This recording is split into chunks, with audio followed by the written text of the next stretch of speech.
Well, hey there, good Beer Busters listener. Dan here. Wanted to jump on before the episode began and apologize to you that this episode is coming out late. If you're listening to it as it releases on June 4th of 2021, or roughly thereabout, we had every intention of getting this episode to you last week, but there were some things that came up that meant we had to reschedule our interview with our guest. But we felt it was very important in light of recent events that we have this conversation. We talk about very important things, and also to talk about Philly Beer Week leading up to when it begins. Because if you are listening to this as it is just coming out, Philly Beer Week is happening. Take a look at their website and see what events there are for you.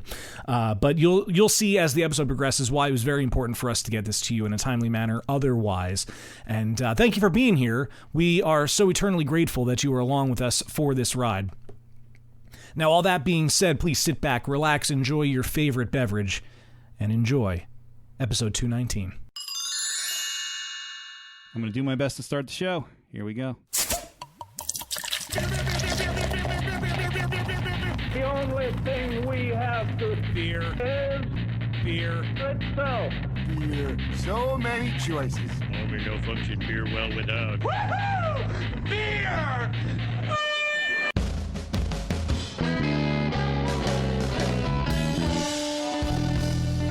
Hello and welcome to another episode of Beer Busters, where we're going to bring you the news and reviews of your favorite brews. My name is Wayne Baker, and I am joined by my co-host and brewologist, Steph Hefner. And unfortunately, Dan could not be with us this evening, so you're stuck with just me and Steph and our lovely guest.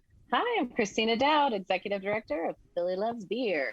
Yes, we are about to kick off Philly Beer Week 2021 coming up soon here, and we have the woman to talk about all of it with, along with a lot of other things. There's been a lot of things going on in the beer world lately that we are very likely going to touch on in this episode. Before we get to that, we have to do our housekeeping. I did remember this. You can follow us on the internet at Beerbusters on Instagram and Twitter. On Facebook, we are Beerbusters Podcast. You can go to beerbusterspodcast.com. You can go there and add beerbusterspodcast.com/shop and get some cool merch. And we also have videos on YouTube, and that is youtube.com/beerbusterspodcast. And don't forget Patreon, patreon.com/beerbusters. Sign up to become a patron, get behind the scenes bonus perks, all that cool stuff. One other housekeeping item we do have to get to that has to do with Philly Beer Week is our Love Letter to Lagers event that is coming up. Yeah. If you are hearing this, there is still time to register. It is completely free. You can go to bit.ly/lovelager. Give us your name and your email. That's it. And then we'll send you a Zoom link the day of the event. It's going to be a virtual happy hour panel. We're going to be talking all about lagers with some pretty exciting guests. We have Jack himself. Yay. From Jack's Abbey in Massachusetts. We also have Ashley Carter from Bierstadt Lager House out in Colorado, who has been on the show fairly recently, coming back to talk all about lagers, why they're great, why they're amazing, and why they are gaining popularity, and why Steph might be responsible for that. So It's like my dream event, guys. I'm with you, Steph. I love it. It's like the two people that I've admired, like Jack and Jack's Abbey, I've admired for a decade now. And then Ashley coming on the scene. And I was like, what event would I want to do if I could have my dream event? Was the title from you? Yeah, it kind of was my idea. I mean, the three of us are good at bantering back and forth, and Wayne is the one with words. So he's put together all of our wonderful promotional materials and the whole event summary and all that jazz. But I do think I was pushy when it came to love letter. But yeah, bit.ly/lovelager to sign up for that. It's going to be super cool and completely free and virtual. So hang out, drink some beers, and we'll talk about lagers. So speaking of Philly Beer Week, we have with us Executive Director Christina Dowd. Thank you for joining us. I know there's a lot to get to, and I do kind of want to talk about the thing that's been going on in craft beer lately, because I feel like a lot of people are going to be tuning in to hear your thoughts on that. But real quick, why don't you just give our listeners a quick elevator pitch as to what Philly Loves Beer is, what it does, where it came from, and what you do with Philly Loves Beer. All right, cool. Well, Philly Loves Beer is the overarching nonprofit organization that does put on Philly Beer Week. However, Philly Beer Week, it was before. So Philly Beer Week is going into its 14th year. It is the largest and oldest in the nation. So we're happy to continue it to keep our record up. Got to keep Philly, on the top wherever we can. And so what we do is we promote beer all year. We throw events. We do a lot of education around beer, whether it's tasting for general public or whether it's industry driven things. And we help promote all of the events of mostly local breweries is a big focus when we're off season, so to speak, non-beer week season. But obviously a lot of awesome beers come to Philly. So, got to get on those too. And how did you end up in your position at Philly Loves Beer? Well, interestingly enough, I have worked at nonprofits and I've worked in beer and food. And then they've merged together. This kind of crazy explosion of a perfect workforce for me. And so that's it. I kind of knew how to do both. I didn't start the organization itself, the Philly Loves Beer part. That was my predecessor who brought it around year round. But I was more interested in kind of running a full-on nonprofit that was a marketing wing for these smaller breweries who probably cannot hire marketing or PR firms and things like that. So we kind of took on that role for them. And Philly Beer Week 2021 is going to be partly in person, partly virtual, as we're slowly sort of coming out of these COVID times. And that's June 4th to 13th. PhillyLovesBeer.org is where all the events are listed, including A Love Letter to Lagers, which you should check out.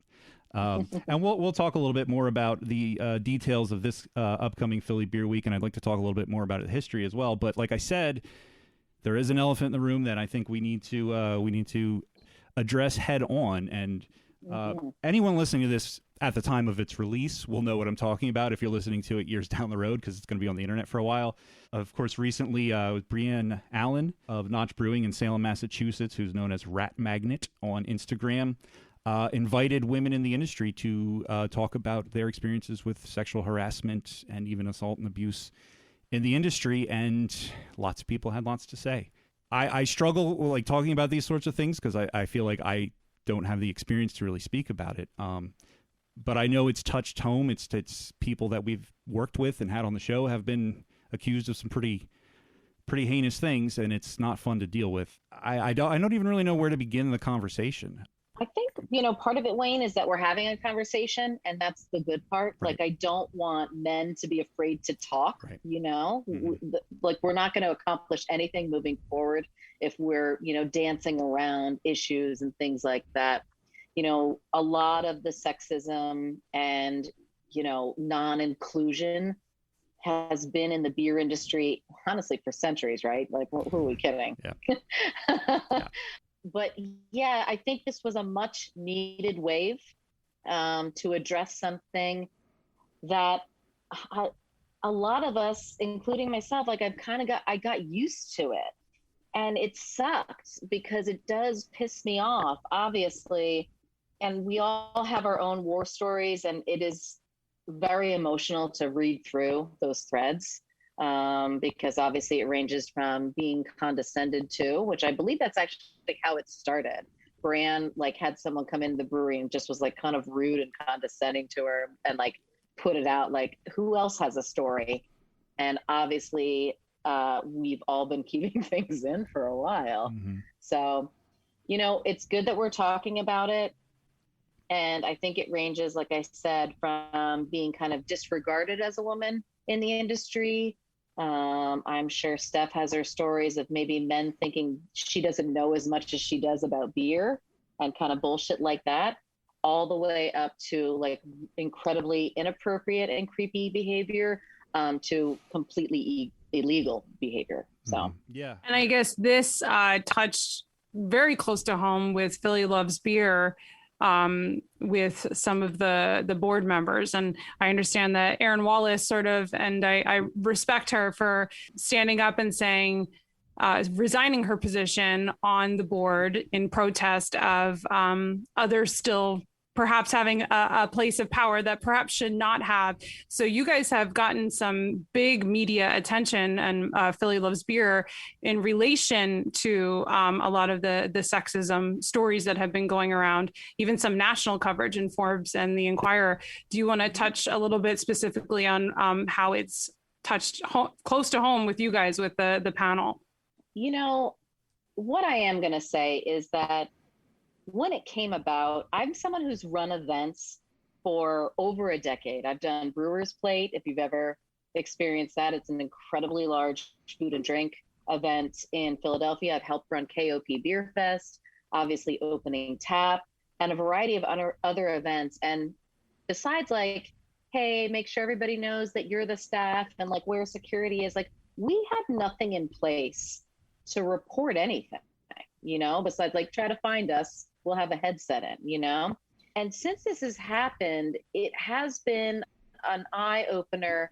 It really hasn't been addressed. Some people are now, have had maybe a code of conduct in their employee handbook, but in a general sense, there wasn't a lot to go by when we were wow, we as a board need to move as fast as we can and put in code of conduct and event guidelines, especially prior to Beer Week. But then moving forward, hopefully these documents and everything we put together, that restaurants, breweries, bars can not only download them, but adapt them to everything they're doing as well.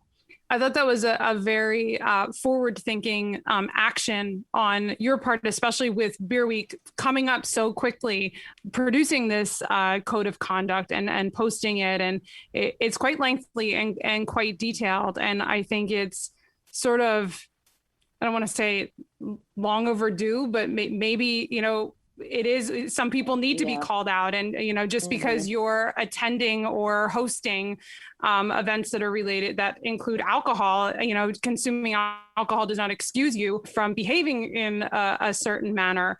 And I think maybe this will cause some people to maybe think twice. Maybe, I need to think about my actions and what alcohol might cause me to do when I'm out in public, and also sort of give staff members, perhaps I hope it would give them the power to be able to say, I think you've had enough, or I'm sorry, your behavior is inappropriate. And I think these guidelines are important and much needed. Yeah. People need a safe place to be able to speak up. And honestly, it's really in every job, right? You should be able to go to someone and know it's a confidential conversation and that the situation is going to be dealt with in some manner. And I think when we're relating it back to this, it's bad behavior really came into play, as you're reading some of these stories, not just what caused the incident, but then people went to report it and it didn't go anywhere, or was kind of made fun of, or that person was named, things like that. And so then that person feels incredibly uncomfortable at work. It really is a bit of a mess. And again, so needed. And I do want to commend the board, because I think a lot of the men on the board felt like they, just as you were saying, Wayne, I want to talk about it, but I don't know. And, and it was kind of it was just me being hey guys, you got to put a code of conduct together. We should have these things. And they're the ones who got together through the weekend and got it done. So we're lucky enough to have a lawyer on our board, of course, as well. So he was able to kind of legal ease as much as possible for us. So it does sound as good as it does. But, everybody pulled together in such an immediate fashion. And I think that was exactly what we needed to do. Do you have any plans to encourage training for staff members or people that are hosting events moving forward? Or, I'm curious if the Brewers Association is planning to put together anything to I'm sure there's been harassment discussions and trainings. I don't know. I mean, for any job you're in, there's these things you sign off on and these trainings you're, obligated to take. But, at what point, obviously something more needs to be done, or there needs to be some consequences for actions, or, obviously we're screaming that something else needs to be done. So, having a code of conduct, while is amazing and much needed, is also only the first step. Definitely. So I think it's twofold, right? So we're trying to partner with other organizations that can do safe bar training, maybe provide human resources. Like these are things that we cannot do. Full transparency, COVID wiped out the staff. It is just me. So I'm kind of, playing a dual role here, more than dual. So it's interesting because we're also talking to a lot of other nonprofits that are kind of in the same position that we are, right? Like they're low on staff. So like to get safe bar trained right now is a little difficult. And I'm sure they have been inundated with requests to do so. So we are looking to partner with other organizations. And I have a feeling a lot more of these kind of services are going to pop up soon. I think also seeing how the city and the state kind of regulated COVID so well, or maybe some people don't think so well, but stepped in, provided guidelines. This is what you need to do. Obviously in Philly, we're a bit stricter. Why are they not providing these services to bars? That's a very good question. We have to get, when we have an event, people come by from the city and we have to make sure we check all the boxes of enough Cambros and stations here and there and how it's spread out and electrical outlets. But like, why isn't this a service? One, the government could make a little money off of it, right? Mm-hmm. But why isn't it the same thing as, making sure that the food is safe or, everybody's washing their hands? Like everybody should have this training as well. So, I haven't done much. We've chatted about it. I would like to step up in more of an advocacy position in the sense that I would like to call on the city and the state to not only require it, but to help it get done. I think that's a great idea, and it makes perfect sense. At the very least, you have to get, so many permits. Like you said, check all the boxes. Is there even a box that says what is your security plan? What is your safety plan? What is your anti-harassment plan? Even if they don't provide the service. There isn't. Exactly. Yeah, there should at least be. They probably make sure you have a sprinkler, but right. Are they making sure everybody knows, like they can identify how you get out of the building quick? And, I mean, they also make sure you're not charging money for homebrew at an event. They're pretty adamant about that. That's true. Yeah, it's funny. Like that's a whole other conversation, right? What the government regulates and what it doesn't. Yeah, that's true. Yeah. But I just think it really does make sense. And again, this is just like I'm shooting from the hip, but like from the city or a governmental, like they could make some money off of it. They should be providing this type of service and training and or at least like identifying who, like, why isn't this a resource listed somewhere? Like people should know where to look for these things. And not just for beer events. I mean, this is obviously a problem way bigger than craft beer. Just, being focused on a beer industry right now. In general. Yeah. Booze, food, and even beyond that. Like, who are we kidding? Yeah. It's not fun. But like you said, the important thing is starting the conversations. Yeah. Change behavior. Thank you for the apologies, but like, we have to change how we're treating things and kind of these ingrained things that society has accepted for how women are treated. That needs to be eliminated. Just like, especially a female in a leadership beer position. I don't know how many times that if a man happens to be standing next to me, they automatically talk to him. And they could be like, no, you got to ask her. Like she organizes. You have to talk to her. Mm-hmm. And it's still like a brick wall. They don't get it. Like, he cannot. He's not going to make this decision for you. He's just a friend of mine, or whatever. Yeah. It's super, super weird that some people have just like, lock down certain thought in their minds. Yeah. So and it's a mindset that we have to change. And I remember when craft beer became the cool thing, maybe about 10 years ago, and there was this big push to educate the consumer about why craft beer costs so much more and why it was worth all this and why it was better than macro beer. And, the industry did such a good job at educating the consumer about that. Why is this any different? We need to educate the beer drinker and the beer world about women that, we know a lot about beer and, we can brew beer and we can have all of these roles and do it in a way that is not just because we look pretty or because, whatever they may think. And it's a mindset that needs to change. And I think you made a good point earlier on about how we've sort of just accepted it as the norm. We're just used to it by now. I've been dealing with it, doing a podcast with two men for over 8 years now, and I'm the one that has a degree that says I know how to brew. Like they don't. They know everything about beer because they learned it from me. But I guarantee you, we work events, they are going to go absolutely verify to that statement 100%. I mean, and you're right. And it's become a joke, but that's not okay. But that's also how I think we sort of get through it. Cause we're like, it's not going to change. This is just how it is. I know what I know, and I know that I'm strong. And I think you're right. I think it has to come to the point where we're not just going to laugh it off anymore. No, I do know a lot about beer. And in fact, let me educate you, or let me tell you about this beer that I made, or let me, or whatever the topic may be. I think that we need to stand up and educate people that women can do this, and we do this, and we have been doing it for a long time, and it shouldn't surprise you. I was just at an event before this. It was the gathering that Love City put together in response. And it invited people of the industry, and they'll have a night. Tonight was for women, and next week will be for men. And it was interesting. We were just trading war stories, and it ranged from, like that ignorant behavior to like really creepy beer festival shit, which, I'm right. Like that's just like its own really crappy topic. So again, like some women being in a position of like just not knowing how to react.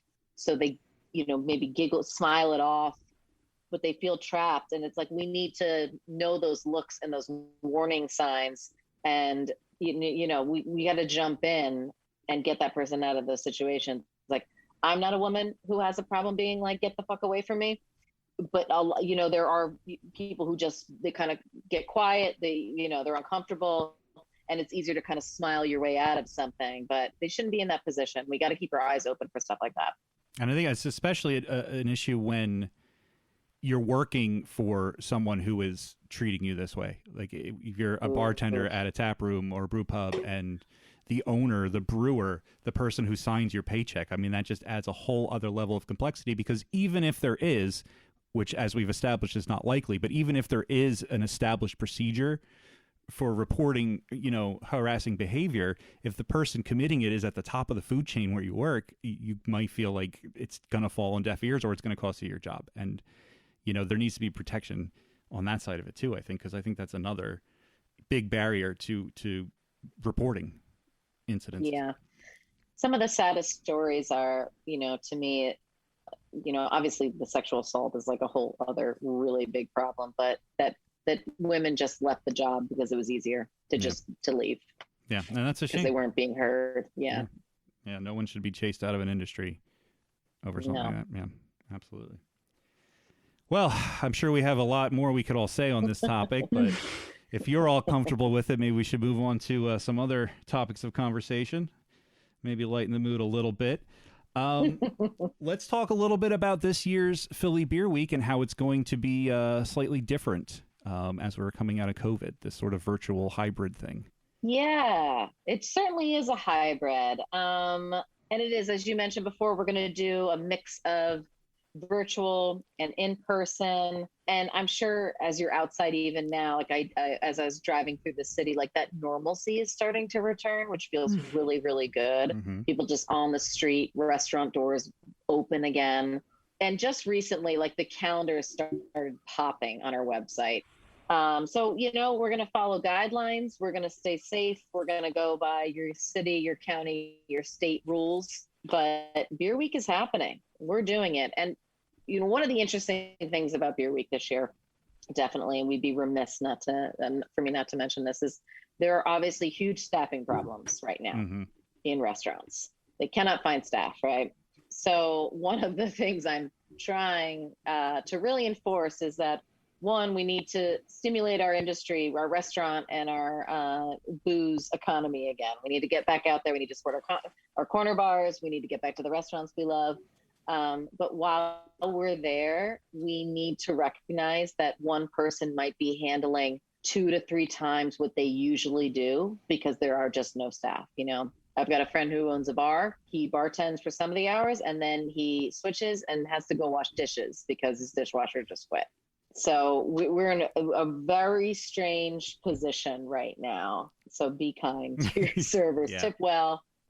It's okay. Slow down. Order the second beer. It might take a little longer, so maybe pre-order it a little bit. So. I would also like to add that please be kind to your servers, even when they are fully staffed down the road, as things maybe become like just keep being kind. Just do it all the time, but also understand that people are going to be a little more stressed out right now than normal because. So for people that might be coming into the city, that aren't from Philadelphia, are the regulations, you mentioned before that the regulations have sort of been tougher in the city. With Beer Week approaching, for anyone coming from outside the city, are there any stricter regulations that are still in place in the city that might be different from out in the burbs?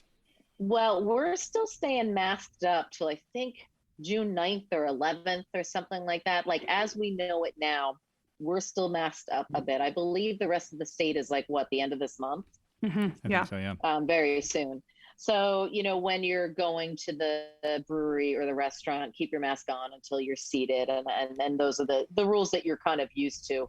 Philly still has them. The good news is I think they're up to 10 outside and 6 indoors, and things are definitely getting more relaxed and going back to normal. And I don't know if this is, just the wing and a prayer. Like I am sort of hoping and wishful that maybe it will relax right before Beer Week. One thing, though, I will say about here in Philly, even though the guidelines have been a little more strict than outside in the rest of the state, a lot of restaurants and bars and stuff have been really innovative and have set up some really cool outdoor spaces, have done some really cool things. Yeah, you feel totally comfortable going out somewhere. The spots look amazing. Yeah. I really hope that the city considers letting us keep a lot of them. And, it's funny, when you go to Europe in winter, people are still very much outside. They've kind of just adapted better. And this might be true in like Colorado and places that it gets cold and people are just like, hey, we still go out. Things are heated. We keep our jackets on, but we're still outside, Mm-hmm. And I hope that we can kind of like build up that resistance to the cold where maybe we're standing around a heat lamp. I love those hobo barrels. Yeah. But, I know those aren't going to become legal in the city anytime soon, but it would be awesome to stand around, like an open flame barrel. But hopefully we can keep all that stuff around and still enjoy eating and drinking inside and out. I kind of think it's fun to keep all your layers on and, still enjoy yourself. But yeah, there's a lot of things that have changed because of COVID that I think are going to stay changed for a while. I mean, doing virtual events, what do you think years down the road, looking forward, do you think having virtual events will continue to be part of Philly Beer Week? I mean, why not? Yeah. In the sense, like, look at who you can bring in. Mm-hmm. Somebody who's like, I can't get to Philly this year, because like, even if you guys were like, we're going to have the event here, so it's going to be live and virtual, like, that's kind of what I'm trying to switch some of our things to now, where we're at locations, but like you can still tune in and get a bit of it. I don't know if all these platforms are like where my head wants to be. I feel like I'm asking for something that like television can create, not maybe Zoom yet. But I actually think that's going to change too. Right now. I think virtual production is going to get more involved. Yeah. Also, don't you feel like with all the Zoom stuff that I was like, we can't have like holograms of people, or I don't know. I was kind of like, oh, this is what all this is. I just thought we'd be more advanced than what we're doing here. I actually for the movies or something. Just saw a video. Google they're developing this. I forget what it's called. It has a really clever name and I can't remember it, but it is like a video conference screen, but it's a 3D. So like when you move, you can see around the person. It's like they're sitting behind a pane of glass in front of you, because it like scans like a 3D plot of them and then builds it as a 3D model and then like projects the image onto it. It's just really cool technology. Whether or not it works as well as they made it look in the video, I don't know. Right. But it looked pretty cool. I mean, we came up with those stupid Google glasses and like where else? We didn't go anywhere else with things. Yeah, that's true. That's a good point. I think another good thing that having a virtual option adds, Philly Beer Week was 10 days long, and a lot of people are working some of those days and may not want to go to events late at night out at a bar, on a Monday or Tuesday night.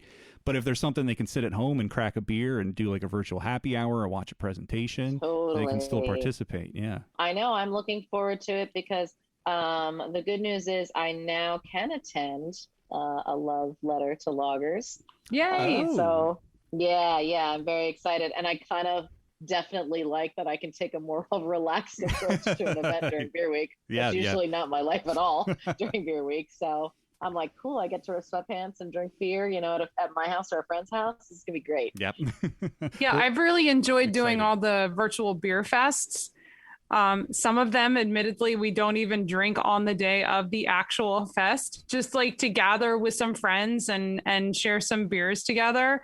We did Extreme Beer Fest this year, and I didn't have to drive to Boston. Like that was really cool to be able to drink some of those beers, and we watched a few of the brewers speak. And I mean, it's I hope these are things that continue. I mean, in Pennsylvania, we can have beer shipped to our house now.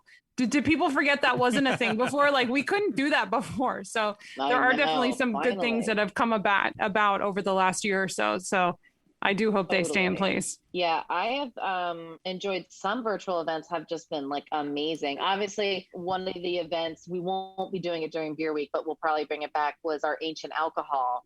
We teamed up with Penn Museum, and we took you through, I don't want to give it away, but 11,000 years of beer. And we went to different regions and everything like that. And it was super interactive. It got paired with a 6-pack you could pick up at certain bottle shops where you can make your own.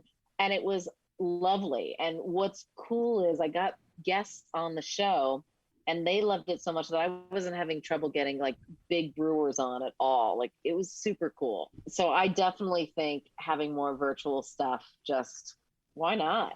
Yeah. Haven't we all learned to love to just stay at home more? I certainly have. Exactly. I feel like there is less. I feel like there's going to be less social pressure. I hope all the time to like constantly go. Like, I can be a little antisocial sometimes, and sometimes you say, yeah, I'll go do this thing you don't really feel like doing, and I just feel like that's going to be more acceptable to just be like, no, I'm going to stay home tonight. Yeah. I'm gonna have a COVID night. That's what we're going to call it. Yeah. I'm in my pandemic pants, I don't think I'm going to make it.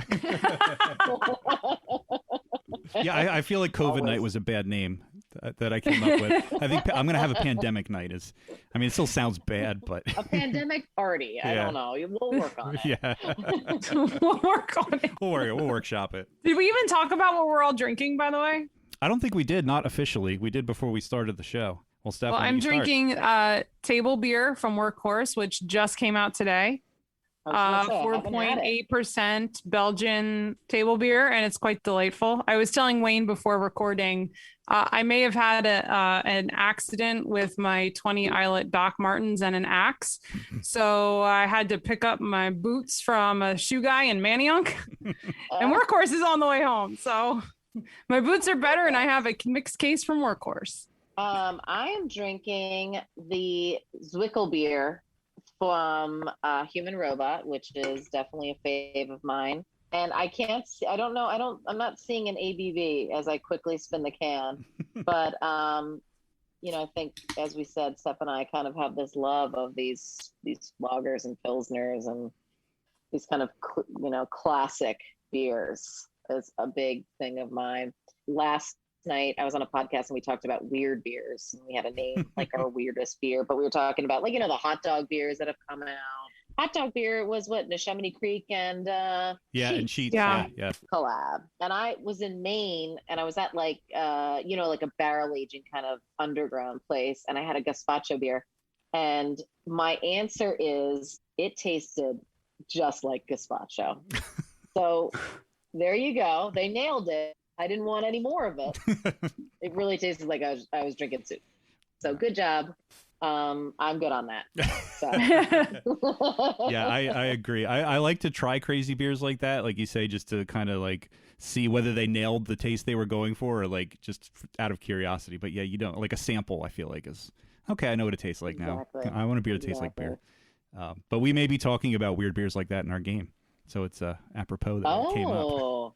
A teaser. Yes. I feel like we should mention, since Christina's drinking Human Robot, that on June 5th, Human Robot is doing Log Jammin', their celebration of lager. So lots of lager love this year during Philly Beer Week. Yeah. The event is June 5th, goes from 1 to 5 with a VIP hour at noon. And check out this lineup: Double Nickel, Equilibrium, Fermentary Form, Forest and Maine, Half Acre, Human Robot, of course, Love City, Mainstay, New Trail, Oxbow, Second District, The Seed, which I really need to get there. Slimy Sauce has been telling us about that place for a while. Tonewood, Trogs, Von Trapp, Warwick Farm, and Yards. Wow. So this is their first annual. I love that. Their first annual Log Jammin', part of Philly Beer Week, and it's going to be at the Old Kensington Beer Garden. Yeah, it sounds like a really, really good time. And Wayne, it's your birthday, so I feel like you should treat yourself and go to Log Jammin'. Yeah, Philly Loves Beer will definitely be at Log Jamming. I talked to Ken Carell specifically and was like, can I please be there? Of course, he said yes. He's on the board. He has to. But yeah, we'll have the Hammer of Glory out. So we're definitely Log Jamming. Did you guys happen to see the new T-shirt that Human Robot just released? It says decoction. I mean, not that I need more Human Robot swag, because literally every time I'm there, I get something. But it's low stock already. It was just released. I'm not surprised. So I was just there last week, later in the week, and we were talking about how they do these kind of limited runs. You know, like it's going to be here now, and then you'll kind of never see it again. So yep. I feel like maybe you should go for it, especially because not everybody gets that one, so it's kind of perfect. Ken, there was a picture of him on social media somewhere wearing the shirt, and I was like, oh my god, I need that shirt. And then like 2 days later I saw they're like, new shirt from Human Robot. I'm like, I always so we were at Memphis and Human Robot, what was it, last time we were in the city. We saw Ken there. You know how he's always driving between the two places in his big ass pickup truck? I told him he needs to get a Human Robot / Memphis Taproom branded Vespa. And I mean, he needs to pimp this thing out and like go live on Instagram every time he's driving between the two. And like, they have the pirate flag and everything. And like, I mean, he should. He's like the king of that area. He needs to make a little more pomp and circumstance when he's going between the places. But he should pimp that ride. Did he like kind of jump at that idea? Because I think Ken would totally be into it. Yeah, I think he would want it to be tie-dye though. I'm going to be honest. He's playing Grateful Dead. I mean, it would help him get through the traffic a lot faster. Yeah. I mean, we already, Will Reed, Standard Tap, International, Johnny Brenda's. He's got his golf cart, so I usually try to get like an annual beer week ride in it with the Hammer. We usually try to go around, and it is fun to drive around the city like that. It is a blast. That's a very good idea. I'm also upset that I didn't come up with the idea for that shirt. I am wearing a shirt you designed though. So that is the lager shirt, yes. Ooh, cool. Beerbusterspodcast.com/shop. You beat me to it. Dan texted me. He's actually home. He's about to walk in the door. I was hovering over the mute in case he came in while you guys were talking, but I just saw his shadow, and I gave it away. I hope you don't mind. I gave away that you're back. Yeah, you're fine. Was he trying to sneak in so he could go right to bed? He has a record player with him. We have a record player in every floor of our house. Oh, that's impressive. So where are you? You're in the burbs? Yeah, I'm outside of Reading, Pennsylvania. Oh, okay. Yeah. I'm from Lehigh Valley, so I'm familiar with, outside of Reading. Yes. Wayne, Dan, and I are all from the Reading area. Okay. Wayne and Dan are actually brothers, and I'm their cousin. So we all grew up in this area. And Dan went to Temple, and then Wayne decided to also move down there. So yeah, Dan's been here a long time. Oh, in Philly, not at home. Oh. He's like, I just walked in the door. What are you talking about? Is there a mic for him? This is set up if he wants to grab it. I feel like we're getting about to the game if he wants to join the game. That would be perfect. You want to jump in for the game? Yeah, jump in. A game is more better. Check 1 2. Check. Hello. That's you. Audio is coming through. I thought you were going to tell us it didn't record. It didn't record. Oh, no. No, it didn't even occur to me that if we were adding Dan, I'd have to add a track here to record his microphone. Sorry, I'm complicating things. No. I'm sorry that we just sucked you into the podcast when you just walked in the door. But I knew they weren't going to let you get away without playing the game. No, I'm glad I got home in time to join. You'll all get Recording in progress. There you go. You've all been warned. What? Wait, what? What is this? Yeah, why It did says it out loud so that everyone knows for sure they are being recorded. Well, Wow. I also got a little pop-up thing. Yep. All right. Well, It's really everybody's ready. dark. Let's do this. Cheers, Internet, and welcome to Happy Fun Time Games, the podcast trivia segment that now includes Dan. Hey! Dan has joined us. I don't know how much of the last couple minutes of audio is going to make it into the episode, but at some point Dan came home and he sat down and he's going to play the game with us, so super cool.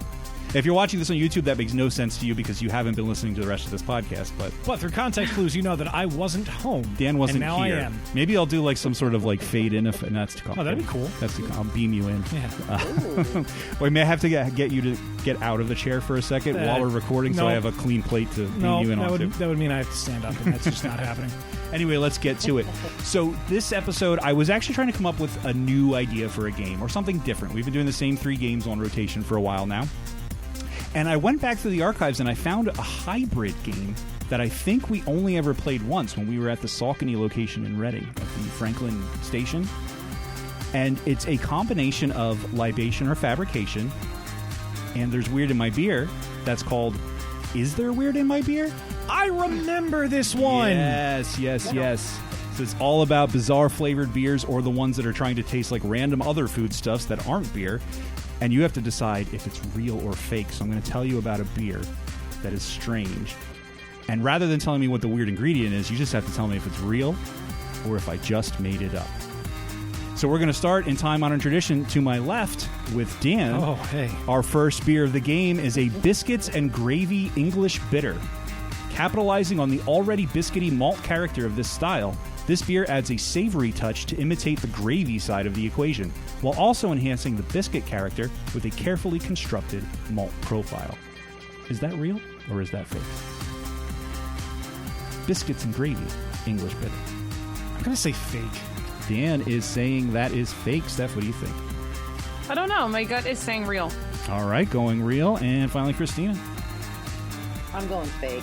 Oh, I Christina. don't know if people make bitters.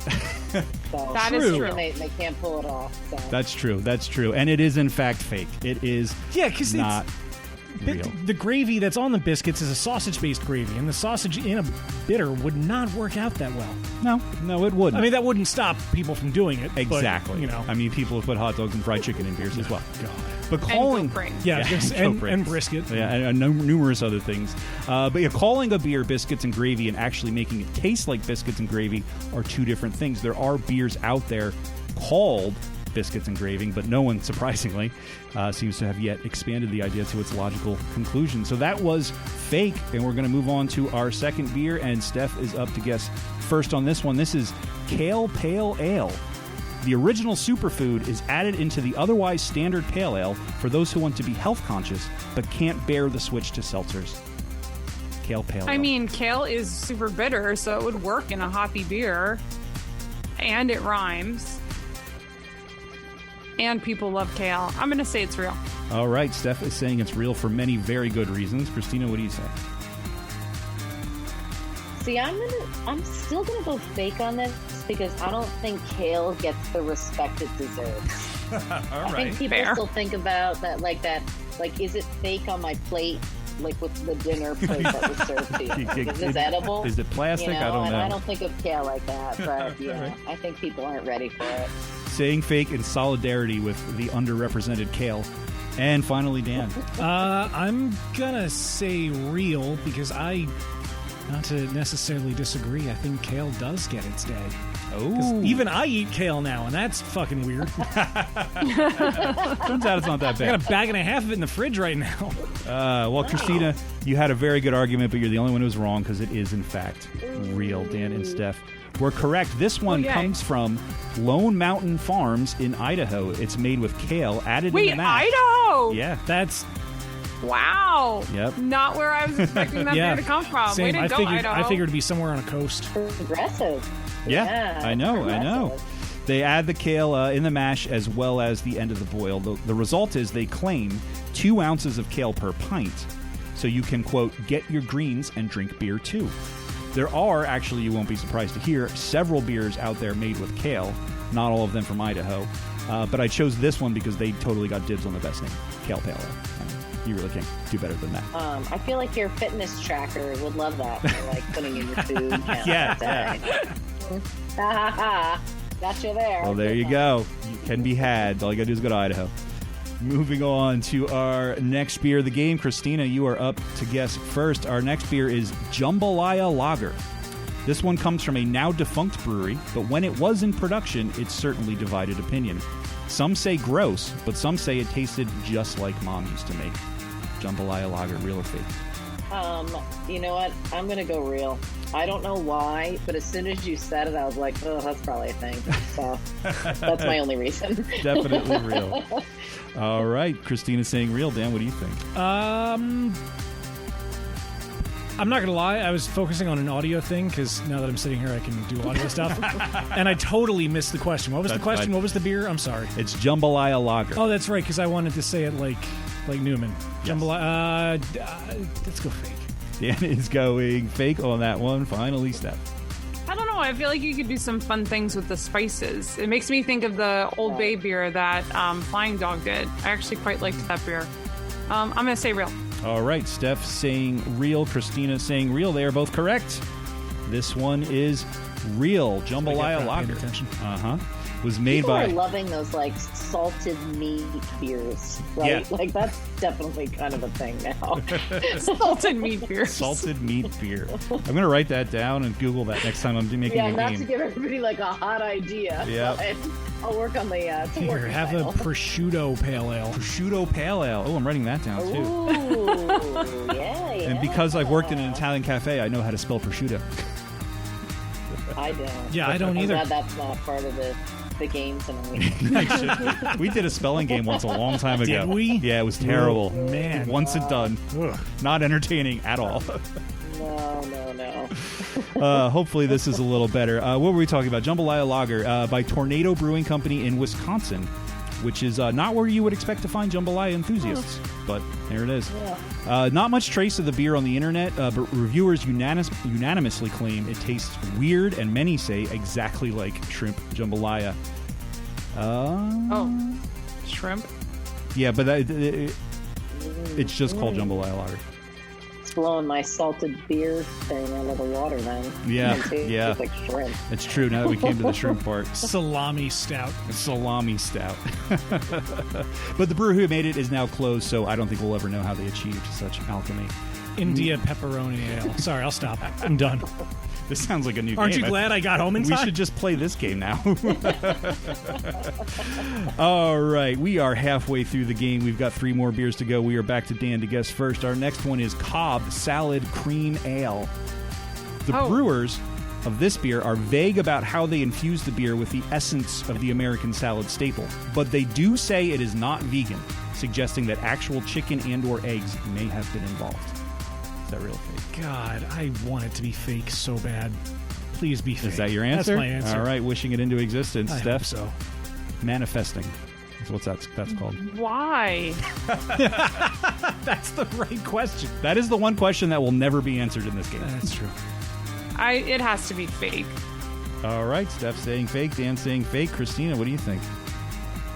It's interesting because I haven't eaten much today, so Cobb salad, I'm just like, that sounds kind of good. And then thinking about it as a beer, I'm kind of like, that's pretty fucking gross. So I'm going to say fake. Yeah. All right, everybody's saying fake. Thankfully, everyone is correct. Oh, thank God. That Okay, good. is fake. The reason behind the ambiguity of how the beer was made is because it wasn't. Moving Fair on enough. to our penultimate beer of the You game. put a fuck in there, like when you say that part. Depends how much time I have. We've got 2 more beers to go. We are on to Steph to guess first on this one. This is Chicken Fried Steak Imperial Hazy IPA. Are you surprised? Real. It was Don't even read inevitable. it. I'm sure it's real. It's an opaque... I'm going to read the description anyway because I wrote it. An opaque haze bomb with an array of Wait, herbs and you spices. wrote I it? wrote it Right? down is what I meant. An opaque haze bomb with an array of herbs and spices as well as a dense malt profile and thick mouthfeel. This truly is a meal in a glass. Real. Steph saying it's real. You changed your mind? I said it She was said real real to begin before you with. read the description. Oh, I was thinking you said fake. No, you're right. Christina? Wow. What's funny is I'm gonna say, was it a double IPA or just an IPA? It was an Imperial Hazy IPA. Oh, so it is a double. Yeah.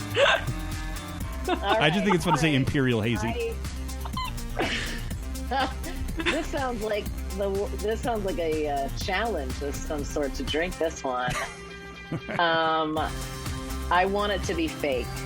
All right. I'm gonna go fake. Going fake. Manifesting fake. Finally, Dan. I am also going to say fake because of your little I wrote it slip up. All right. Well, it was a slip up. It was fake because I did write it. I did come up with those words, not just write them down.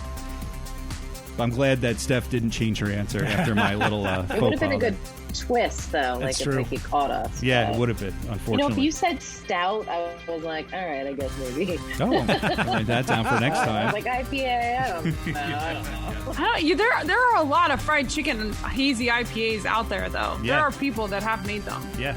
Even though fried chicken has been put into IPAs. Fried chicken we had on the show at one point, which is from the Vale. Yes. But no one's graduated to chicken fried steak, as far as I could tell. And it's not on Untapped. It doesn't exist. But it's only That's that. true. To be honest, just like as a food, I've never had chicken fried steak, so. It's pretty good. It's all right. Well, I mean, I'm hungry right now, so I'd give it a go. I mean, it's a flank steak with chicken, like breaded chicken breading on it, and then gravy. And gravy! Yeah. It all comes back to gravy. All comes back to gravy. It always comes back to gravy. So we have one more beer left in the game. So this is the point where we add up the scores real quick, which I already did while Dan was talking. About gravy.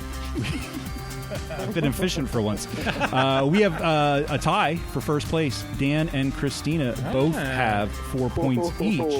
Steph is just on their tail with 3 points. So that means Steph gets the privilege of guessing last after hearing the answers of her competitors, giving her a slight advantage. So in order to make that happen, we're going to start with Christina, go to Dan, and with Steph for our last beer of the game.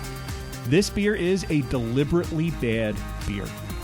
Intentionally brewed with a list of suboptimal ingredients, including buckwheat, millet, and dandelions, this beer was deliberately designed to be unpleasant. Real or fake? Real. Christina saying that I don't even need to, yeah. I mean, those sound like things that could have been in beers a long time ago anyway. And people are making dandelion shit all the time right now. It seems to be like the hot thing to throw in. Talking about a dandelion cider and a dandelion kombucha they were working on. So I'm going real. I also love millet. It's super good for your system. Just saying. So you're saying I should get a bag and a half of millet to replace the bag and a half of kale? Millet seed muffins aren't bad. A little butter. I don't think I've ever had. If you're making a millet. protein shake, put the kale, put the millet, put it all in. There you go. I can do that. And then a little bit of whiskey. Yeah. That goes without saying, of course. All right, so Christina Follow it up with that. said that one was real. Dan, deliberately bad beer, real or fake? See, now if I have a chance at winning, I can either try to tie or say that. I mean, we would tie either way if I agreed. Right. I gotta disagree then. All right, so you're going to go fake? I'm going fake. Strategy dictates that Dan He's go being fake? strategic. Yes. For once in my life, and it's probably not going to pay off. We'll find out. Strategy usually has no purpose in these games. No, that's true. Intentionally so. Steph, it's on you. They've said real, they've said fake. It doesn't matter what I say. Not really. Sure, I'll say It does real. to me. And you could get a point, which you did, because it is real. Hey, look at that. Uh-huh. So Steph and Christina were correct. I say this one for last because it's actually kind of interesting. So this is from New Belgium, and it is based on their flagship, Fat Tire. This is called Fat Tire Torched Earth. This ignoble swill was released on Earth Day to raise awareness around climate change. The idea was to use ingredients representative of what brewers in the future might have to turn to unless we confront the issue of climate change. The malt bill included smoked malts to mimic the impact wildfires will have on water supply, as well as drought-resistant grains like millet and buckwheat. Finally, a shelf-stable hop extract was used alongside dandelions, representing the low-quality substitutions that brewers may be forced to use in the future because of climate change. So I thought that was a pretty interesting thing, and I hadn't actually heard of that before. Well, that was I straight up want to try that one. Oh, yeah, I would. know Yeah, what's in store for us. One. Exactly. Like, might as well start adjusting your palate to that if that's where we're going. But that one sounds interesting. I liked how they called it Swill. You had me at Swill. You had me at Swill. You had me at Swill. That's another good quote to write down. You had me at Swill. So, that's the end of the game. All right. Adding up the scores here, we have one big winner, no tie, with 5 points. Christina, our guest today. Yay! Only one question wrong. You're all year. You're all year. Nobody sit on my table. So. But my fellow beer busters are no slouches. They each ended with 4 points apiece, just behind, tied for second place. So, thank you all for playing. This is, of course, the part of the podcast where we shout out to our most generous patrons on Patreon for supporting the show and letting us be able to do this. I don't know if I could do this at the same time. Do you want me to do it? Can you hit the random sounds? I got you. All right. We got some chord management issues here. Man. There we go. All right. Dan's going to do the random Please sounds. hold for technical Because I difficulties. cannot do more than 1.5 things at a time. So, thank you to our most generous patrons, beginning with Ben Mengel, I'm driving me lorry and I got the trots. Chris Mahoney, Dana, How big can it get? Sean Sullivan, Oh, well, PA Brew Review, I would be like, oh my God. Topher Simmons, Like clouds. Jill Chivers, spilled the beer. James Lamberg, Loved it. Eric Dixon, You're the best around. Nothing's gonna ever let you down. Brian Mills. And I'm Wayne, and I'm taking an opportunity, P. That's a good one. And finally, the one and only that is no baloney, Joe Mansell. Slimy peeps. Oh, Brandolin. If you want to find out how you can get on this list, how you can get access to behind-the-scenes perks, how you can get last call, and all cool other sort of things, go to patreon.com/beerbusters. Find out how you can become a patron for as little as $1 a month. If you're watching this on YouTube, do the YouTube things, the 3 things, like, comment, subscribe. Please do those. Thank you very much. And we'll catch you later. I got to stop the recording. Recording stop. And now you are all aware that you are no longer being recorded. And now, Dan, let's pay that tab. I got to catch up. Say, Yvonne, remember when I said I'd have to send away to NASA to calculate your bar tab? Oh, yeah. We all had a good laugh, Mo. The results came back today. You owe me $70 billion. You ever search for something online and immediately after you hit enter, you think, oh God, I hope nobody sees what I just searched? That's why you need a VPN. Or maybe look at it this way. You know how uncomfortable it is when you use a public bathroom but the door doesn't lock all the way? And you think, oh God, at any second, anyone can burst in here and see my private business.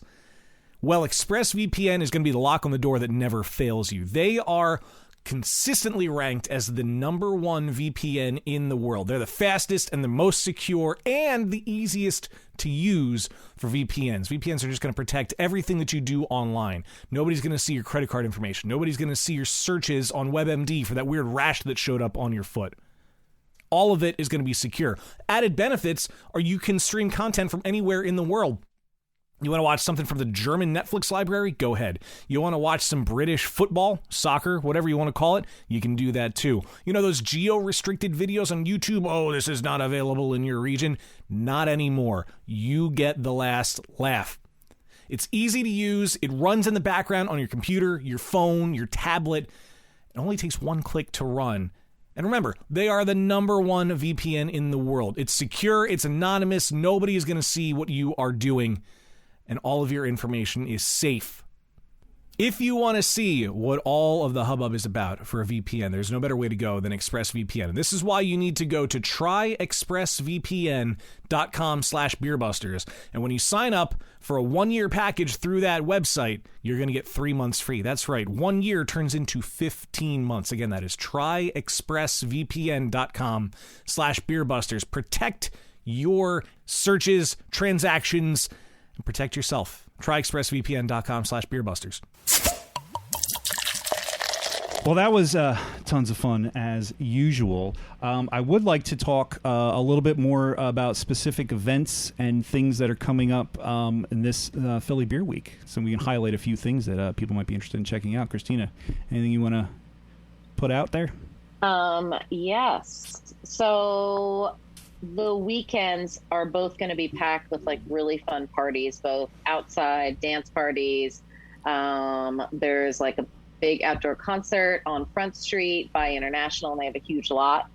So that'll be fun. So music all day. We talked about log jamming, which I think is going to be super cool. And then the following weekend, I know Love City's doing like a glow party or something like that, which seems really cool. I am going to give, again, because my love of the lager, like I'm super excited for the Tuesday event with you guys. I'm definitely tuning in. Awesome. And right before that event, Philly Loves Beer is actually going to put together an industry event in partnership with U Sciences. And we are going to talk about critical conversations to have within the workplace. So we're going to talk about harassment, inclusion, and all of these things that we need to be talking about. And it will be both live and virtual. We're in development stage, so I'm kind of just looking for a place to put it. But it will be on June 8th at 2 p.m. And we want all industry, it's free, to join in and learn, and we got to keep this conversation going. Steph, you just looked. So, like, what else are you like? Yeah, that sounds cool. I'm putting that one in my calendar right now. Yeah, I work till 3 that day, so you need to make sure it goes long. Well, it's a university, so I feel like they're going to be pretty strict. Like, I would go on chatting forever. Wait, no pants during the pandemic? What is this? Oh, that's one of that's like a video series we're promoting, and we have been on it with Kevin Brooks, formerly of Shelton Brothers. And no pants during the pandemic is it's awesome. I actually should link you guys up because I just think that would be a lot of fun for you. I feel like even I do like a quick guest spot and I'll pop out. But he's a fun interviewer. He's a super great guy to talk about. Knows a shit ton about beer because obviously he was one of the most important importers around. Now, sadly, Shelton Brothers is gone. But yeah, he interviews brewers from all over the place. Doesn't always have to be a brewery, but super, very, very informative. So. That is not a beer week event, though. I was on the website pulling up the events calendar. One thing I did want to ask, usually like opening tap, the kickoff event is usually such a big deal for Philly Beer Week. And I know that that's not possible this year. So how are you planning to just do you have an event to like kick off the week? So here is what I'm working on, and it has to do with technology. So that's why it's taking me a minute to catch up, and that's why I wanted Zoom to be further along in life than it is. But we are going to do something of like a New Year's Eve setup, right? So I and some other board members and people are going to be stationed somewhere in Philadelphia. That I'm still locking down. And we're going to be on a big like Zoom conferencey thing that anyone can tune into wherever they are. So if you want to go to your local bar and have a good time, they're going to have it on their screens, and I'm going to have the list of all the places you can go to.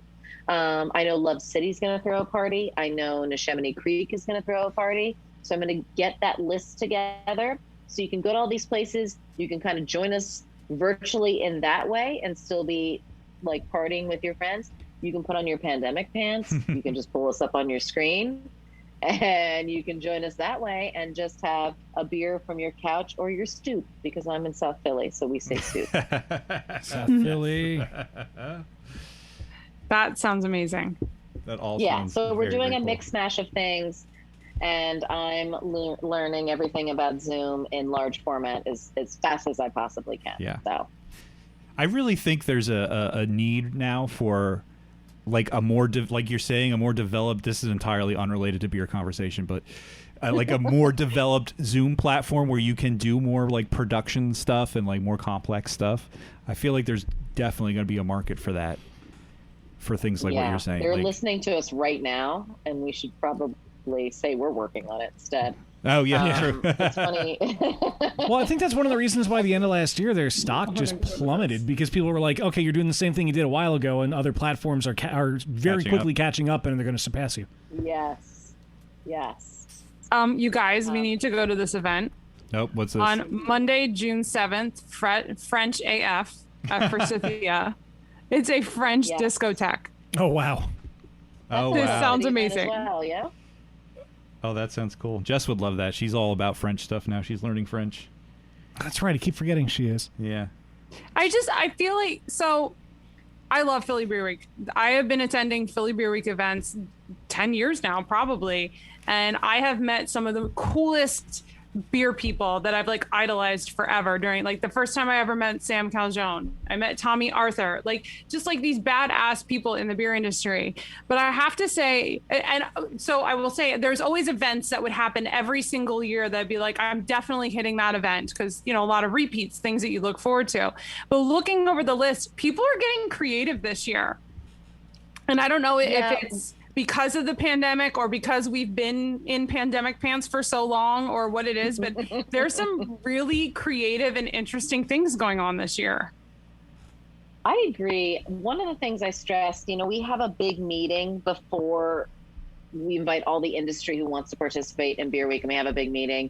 And I was like, don't reinvent the wheel this time. If it seems too big to pull off because of COVID, just put it on the back burner. So I think people are really getting creative, and obviously COVID kind of woke up different parts of our brain and shut other ones down, obviously. Yeah, I think there's going to be some very interesting type events, and I agree that French disco one looked good to me today, and that just went up today, I believe. So cool. Nice. I did want to shout out, I just came across it, the Celebration of Fermentation Farmers Market. Yes. Thing that's starting or has started, I believe. But yeah, it'll be going on. Doing something with dandelions. I don't know that. They probably are. More dandelions. But it's going on for a while, but it will be going on during Philly Beer cool. Week. Yeah. Oh no, sorry. That does sound cool, but there's another event that caught my eye. Kate May's doing a tap takeover with Thirsty Dice. Oh, I thought you were talking about a love letter. Well, to I mean, yes, that's cool and all, but there's the board games in the No, that's beer. cool. That's cool. Oh, Lostons and lobster rolls. I could get Rich to drive us to the city if we promise him lobster rolls. I mean, that's the thing about Philly Beer Week. There's always good events. There's always great events. A couple of years ago, we went to the dad joke contest at I think it was Devil's Den. You won, didn't you? No, you didn't win. That's right. No, that is a good one. That was a lot of fun. That was a cool event. That is a good one. And you know what? I ran into Erin's tonight at an event. I didn't get a chance to talk to her, but I feel like there are some industry folks that wait all year round, and they're building up those really shitty jokes for that night. So that is always a really fun event. That's a good one. It always goes really long and really late. Yeah. People hang in there. We left before it was over, I believe. Yeah, because I had to get up for work. But that was fun. That one goes late. I'm South Philly, so I can walk home from that one. Nice. Yes. Very cool. La Cabra is doing a suburban beer fest. Oh, that's cool. That's super cool. Love Fest. Yeah, that's on the second weekend, I believe, right? Yeah, that's the June 12th. And this will be their third year doing it, I believe. That's a really good one. And what's awesome is you can take the train right there if you're coming from the city. So that's super cool. And that's a good time. I believe because of COVID, they were asking people to kind of get tickets and things like that. I think that'll be like one of the switches, pandemic life with Beer Week, just seeing like things you have to register for, at least like saying you're going to go or grabbing a ticket and things like that. Right. That's fun. So you don't for those of us that don't live in the city, you know, I mean, if I would love to just drive into the city every day and do events, but my DD might lose his mind. But being able to do a few outside of the city, and there's so many amazing breweries and bars and places on the main line. I know I've talked about this before, but one of my most memorable Philly Beer Week events ever was at Teresa's, where they did beer and spirit pairing, where I had Schlenkerla, which is one of the greatest beers of all time. And then I had distilled Schlenkerla with it. And it was like a mind-blowing taste experience for me. So it was really cool. And that night I did a couple different events on the main line, but that was amazing. They're like little hidden gems. Like sometimes everyone's focused on what's going on in the city, but it's really cool that there's so many things outside of the city too. There's definitely things going on outside of the city. You know, to be honest, obviously you guys already know, like there's more breweries outside of the city that there are in. And they always step up. Andy Dickerson, one of the owners of Teresa, is on our board. So I will definitely, he'll be happy to hear that you like that event. And I'll see if, what he's got planned. I'll definitely let you know. That was forever ago. I would love to do something like that again. It was so unique and so different and very memorable. I know I saw Dan roll his eyes because I've talked about it so many times. No, I was rolling my eyes at how much cat hair is on the board. Because Moo jumped on the table for like 2 seconds. Good save. I think like that's the kind of feedback that owners want to know about, or event throwers want to know about. If you like something in the past and if they should bring it back up again. So like I said, I'll definitely mention that to him, that it was I'm curious how well it did, but you seem to really, really like it. So that's cool. Well, I always love Memphis Tap Room. They always did the crazy tap list where they would just constantly have the most insane beers, and just when one crazy beer would kick, another one would come on. And then like I always remembered making sure that I always stopped, because you never knew what was going to be on tap at Memphis Tap Room. They're just little things that local places would do to celebrate the week. I don't know. And if any of our listeners are listening from outside of our area, and Christina, you said at the beginning, it's the longest running beer week, but like this is something people in our area are really freaking proud of. Like we are proud to say we have Philly Beer Week, because it is legit the best almost 2 weeks celebration of beer, in my opinion, in the nation. Like it is, we've also mentioned about, getting big names in beer to be a part of events. But that's because I think Philly Beer Week has such a big reputation, and brewers from all over want to be a part of this celebration of beer. And so if you're not from our area, this is the time for you to be able to be a part of this celebration of beer and check out some virtual events and see what our area is all about. Because, if we have listeners from all over the world and, can't get here, take advantage of it and check out these events for sure. PhillyLovesBeer.org. Do it. And then awesome. And if like anything about Philly, like you guys check out this John, because you're right. We are the first. Other cities have approached us about how to help them and things like that. Hopefully, beer weeks come back in general, because COVID hit everybody pretty hard in that sense. But it's such a good time. Philly is a great eating and drinking city. And I often wonder if you just happen to be in Philly when Philly Beer Week's going on, and you're like, what the fuck is going on? That's a good point. Is the Pope here again? Right. Exactly. Like, this has got an amazing beer list. Why is everyone in their pajamas? Like, yes. And of course, Philly style, we say week, but we're going 10 days because, we can't not. Yeah, you need 2 weekends. You do need 2 weekends in there, definitely. I mean, it's a week the same way that happy hour is an hour. You're having so much fun, it's got to spill over. Yeah. Last night, someone suggested that the Monday after Philly Beer Week should be called Philly Beer Wake. And we should just take a moment of silence in some way. We didn't hash that idea out completely, but I think there's something there. Well, yes, speaking of Philly Beer Week, virtual and in person, PhillyLovesBeer.org is the place to go to find all the events. You guys are on all the social medias, of course. Philly Loves Beer on Twitter. Sure are. I know you're Philly Love Beer on Instagram, because it's one too many characters. Who has that S? Instagram will not answer me. Shocker. They're just not getting back to me, 4 years now in a row.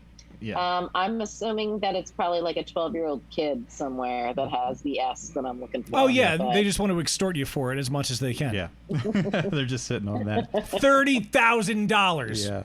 But, I mean, you don't need to know exactly how to spell it to find them on Instagram. You can find them on Instagram. That's true. Their logo's pretty Exactly. iconic. You'll see it. They're on Facebook, too. All the places. That's why we have podcasts in some of ours. Some of ours are Beer Busters podcasts, yeah. and some of ours are just Beer Busters because other people own things that are just Beer Busters. And that is frustrating. Instagram almost tried to get me to tag the wrong Beer Busters in a story the other day.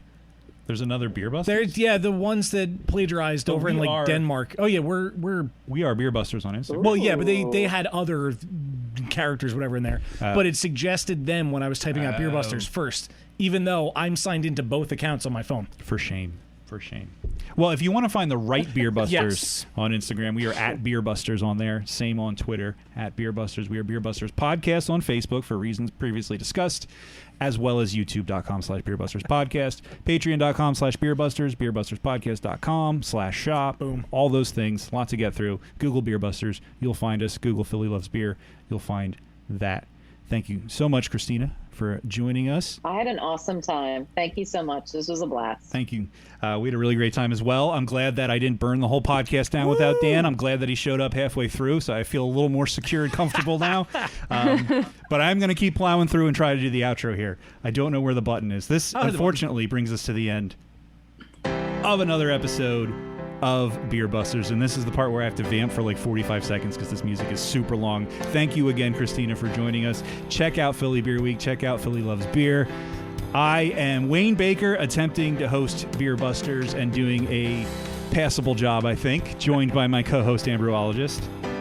Steph Hefner. And the guy you normally hear at this point, Dan Baker. I am whatever he calls me.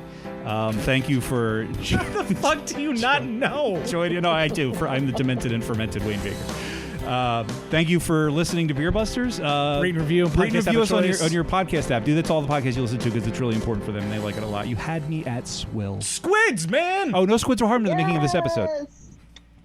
Yes. Wow. We did it. We got there. We did it.